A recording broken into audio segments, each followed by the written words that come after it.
is a 4-cylinder VN Commodore. But this isn't just any 4-cylinder VN Commodore. This is the one from the Echuca Museum in Victoria, and it is extremely cool. It's extremely rare. There is a lot of weird things about it, and I am so excited to share this with you guys. First though, let's get straight to the point. Let's have a look at the motor.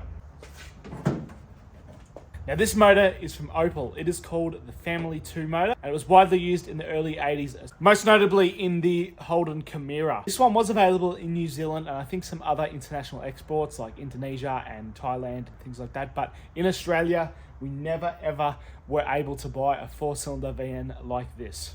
So because of that, there is some weird things going on in the engine bay. First of all, this airbox looks like the one out of a VK EFI setup. Don't know if it's the same, but it does look very similar. I believe this power steering reservoir is from a VN Commodore. And you'll notice up on the firewall here, it has no tags. It does have the spot for the mass airflow sensor that a lot of the V6s have.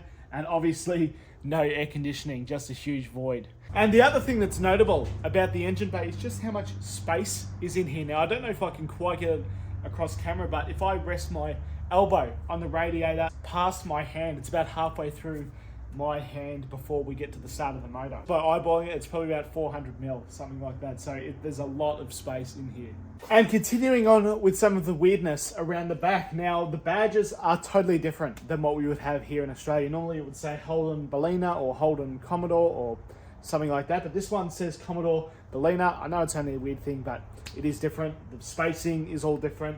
And most importantly, this badge is different. Now, this obviously normally says V6 3.8 or V8 5 litre.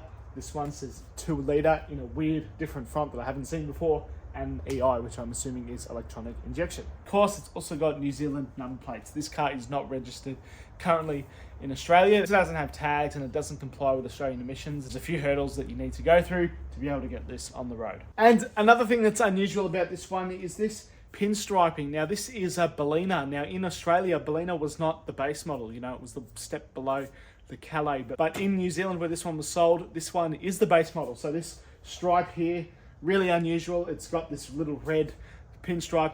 Ballinas never came with that in Australia. And also the bumpers are a little bit different. They've got this coloured section above and below the pinstripe. We didn't have that in Australia. The whole bumper would just be the one colour. So that's a little bit weird as well. Something else that's really rare about this car is the colour of it. Now, it is called Mulberry, and this is an extremely rare colour, usually for the first VNs ever made in late 1988, and that is because it is a VN Commodore colour that is carried over to the VN, so they really didn't make that many at all in this colour. So even if this car was a V6 Ballina, it would still actually be quite a rare car. Now, I have had a lot of tidy VNs on this channel, but this one is genuinely a step above the rest. I don't know how this car is so old and in such good condition in here, because it's like it's new. Honestly, I wish I could share the smell of the thing in here, but it smells fantastic. It smells clean, it smells new, it smells like glue and plastic, which is, you know, what this car is made of, frankly. Some of the weirdness though does continue in here. It is cloth Ballina seats, but it does have manual windows, which is pretty strange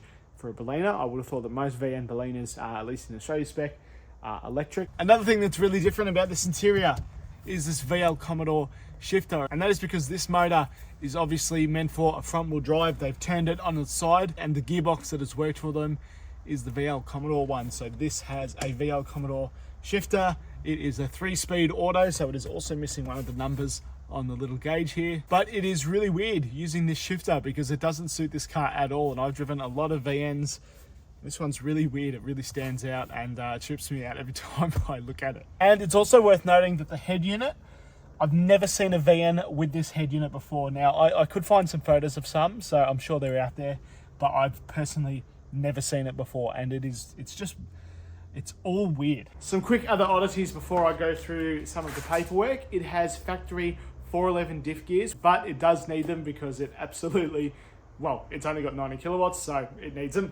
And it also has no catalytic converter from factory. Again, don't know what's going on there, don't know why it doesn't have that, but I'm sure there is a reason. So what's the story with this car and why does it exist? Well, that is a good question. Now, this car was all over the internet a few months ago, and it was auctioned by Burns & Co, and they did this awesome little write-up about this car. It's quite short and sweet, so I thought that I would read it to you. The car is based on the Holden Commodore Executive of the same era in Australia, but uses Chimera running gear and transmission in a north-south configuration. They were only referred to in the outline engine form in the VP owner's manual of the day under how-to fluid inspections. By all accounts, the vehicle performed well, but were considered a poverty pack of the day for the New Zealand public.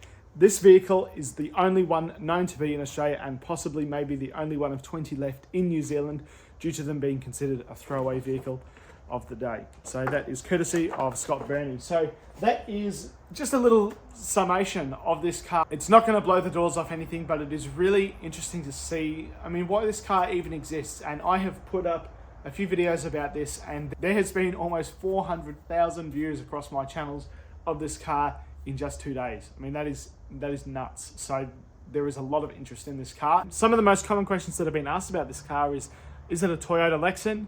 No, it is not. It has nothing to do with Toyota. Obviously, there were Toyota Lexans, but they had the Commodore running gear. There is nothing Toyota about this car at all. The other is it a Starfire, as I've went through earlier? No, it's not a Starfire. It is completely different than the VB VC. The earlier Commodores that were available with 4 cylinders, they were available in Australia. This car was not.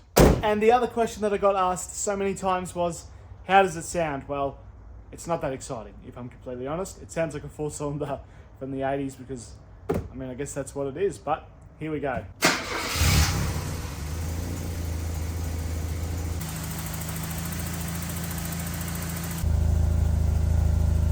Well, that's pretty much all I can show you in the shed, so let's take it for a drive.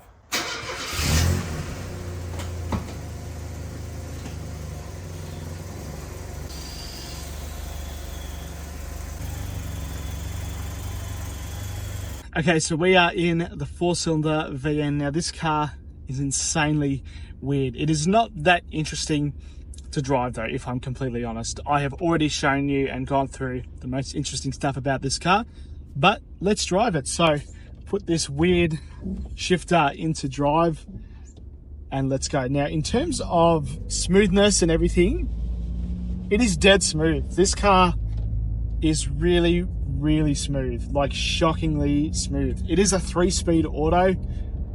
It is probably going to scream on the highway, but overall it's pretty good. This car is also standard height, so it's not, it's got everything going for it, and it's extremely low Ks. Well, for a VN, 130,000 Ks. So what the thing that you're going to be most interested in is how slow is it? Well, hopefully soon I'll be able to get to an 80 zone. I just quickly got to 100 zone, and at 100 k's an hour, it sits at about 2,500 revs. Now, that is probably because of those 411 diff gears that it's got, but is what it is.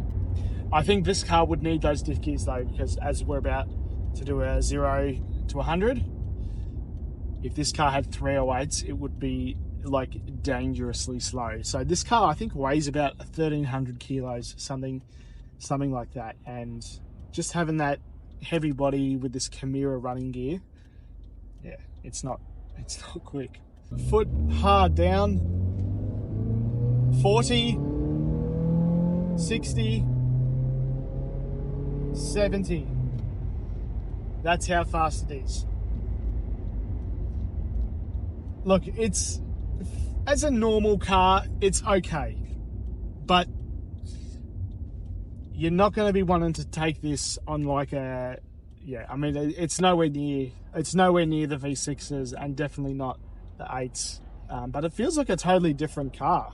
Now that the car's back in the shed, I want to thank everybody for following along, and especially I want to thank Damien, one of my followers, for lending me this car and allowing me not just to experience this, but also to share it with you guys, because this car is really interesting, it's really weird, and you don't see them every day. So thank you, Damien. I really appreciate that, mate. And I really hope that I can get some similar cars like this, as well as some old cars that are in really good condition. So if you have an old car and you'd like it featured on the channel, of course, I will compensate you. I don't expect anything for free. Please absolutely get in touch. If you're into this kind of stuff, there's going to be a lot more stuff like this coming, as well as, me doing up my own cars, of course, and everything Australian motoring. And not just Commodores. I know that I'm Commodore man, but I love everything Australian motoring, and that includes Team Blue as well. So if that's your content, then please follow along, subscribe, and thank you for watching.